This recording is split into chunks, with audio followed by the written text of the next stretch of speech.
Saudara, selengkapnya kondisi terkini di Provinsi Aceh kita akan berbincang dengan jurnalis Kompas TV Raja Umar di Melaboh, Provinsi Aceh. Selamat siang, Raja. Ya, selamat siang Ihsan dan Assalamualaikum, saudara. Raja. Perjuangan Waalaikumsalam. menembus wilayah terisolasi di Aceh. Bisa Anda ceritakan wilayah mana yang Anda tembus dan bagaimana, separah apa di sana?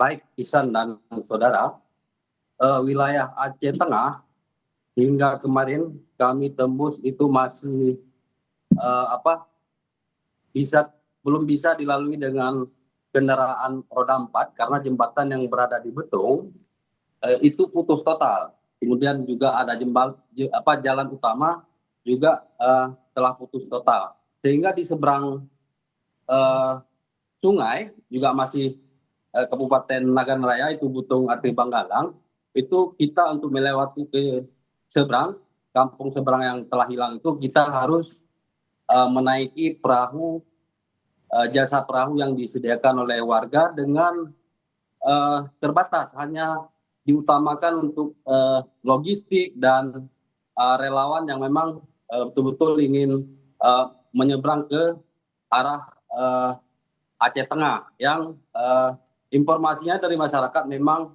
belum bisa tembus. Kembali ke Ihsan. Oke, Raja, ini Aceh Tengah termasuk juga Aceh Tenggara ini merupakan daerah-daerah dataran tinggi yang punya banyak daerah aliran sungai seperti itu dan juga berada di kaki Gunung Leuser. Ini dari kesaksian Anda di sana, bagaimana kondisi yang terlihat sesuai pandangan mata Anda di sana?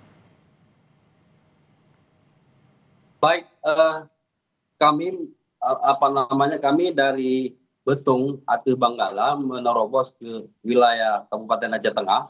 Itu salah satu jalur terdekat yang menghubungkan antara Aceh Tengah dengan Kabupaten Nagan Raya.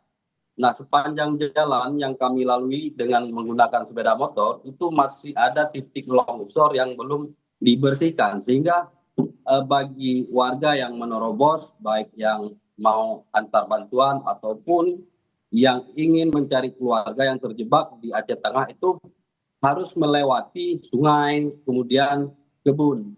Dan kami kemarin menelusuri jalur lintas Bitung Aceh Tengah itu hanya sampai ke Kecamatan Cilala, Kabupaten Aceh Tengah. Nah, di sana di desa ada satu desa itu memang jalannya sudah menjadi danau dan tidak jauh dari lokasi danau itu juga jalan utama sudah amblas dan putus sama sekali tidak bisa dilewati.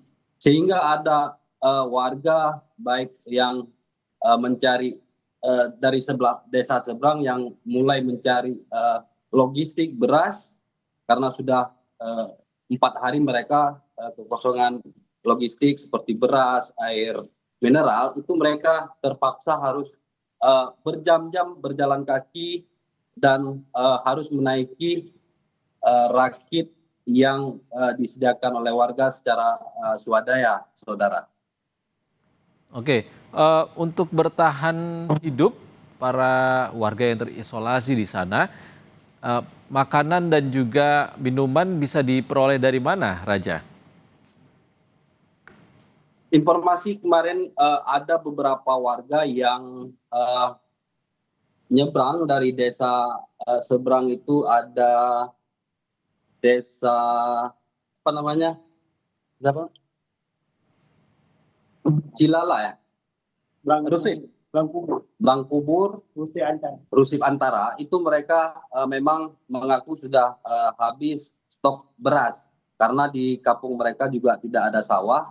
Nah, mereka berjalan kaki ke desa Cilala, Kecamatan Cilala itu mencari beras. Nah, di desa Cilala sendiri itu masih eh, tersedia, namun kondisinya terbatas berasnya karena juga petani di situ yang memang lagi mau musim panen itu mereka juga kesulitan BBM sehingga padi yang mereka telah panen tidak bisa digiling.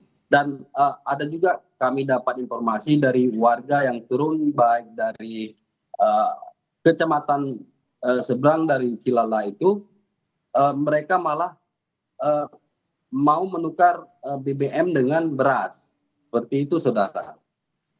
Oke, Raja, artinya belum ada bantuan pemerintah yang bisa menembus ke sana ya? Betul, sejauh ini memang belum bisa karena memang di Kecamatan Cilala, Kabupaten Aceh Tengah itu dampaknya memang tidak secara langsung ya seperti daerah lain yang kehilangan rumah, kehilangan desa, tapi di Kecamatan Cilala itu mungkin hanya air genangan sebentar kemudian surut, tapi mereka dampak yang sangat mereka rasakan itu adalah sekarang kekurangan beras, kemudian akses jalan juga sulit ditempuh, eh, mereka juga BBM, gas LPG, listrik juga padam, sehingga bagi warga di Kecamatan Cilala, Kabupaten Aceh Tengah, itu memang jaringan telekomunikasi itu sejak pasca banjir bandang itu terputus, sehingga banyak masyarakat yang baik dari Nagan Raya yang memiliki keluarga di Aceh Tengah maupun dari Aceh Selatan, mereka terpaksa kami di perjalanan juga berjumpa dengan masyarakat dari kabupaten lain yang memang mereka terpaksa harus berjalan kaki. Itu akibat karena sejak banjir tidak terhubung antara Kecamatan Cilala itu dengan daerah di luar baik dengan Aceh Barat maupun Kabupaten Aceh Barat Daya, Saudara. Hmm.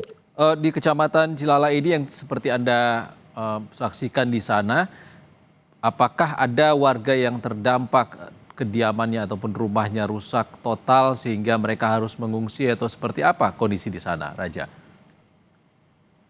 Ya, sepanjang jalan jalur yang kami telusuri itu masuk ke wilayah Kecamatan Cilala, memang tidak ada rumah yang langsung terdampak, misalnya hilang atau rusak karena longsor. Namun sejumlah titik longsor itu masih belum bisa dibersihkan dan banyak tiang-tiang listrik yang tumbang sepanjang jalur yang kami lewati. Secara dampak langsung memang tidak mereka rasakan, namun mereka sangat kesulitan akses sehingga kebutuhan logistik mereka sekarang mulai menipis, Saudara. Akses yang menjadi masalah utama di sana ya. Terima kasih Raja Umar, jurnalis Kompas TV di Meulaboh Aceh sudah berbagi informasi bersama kami di Breaking News Kompas TV.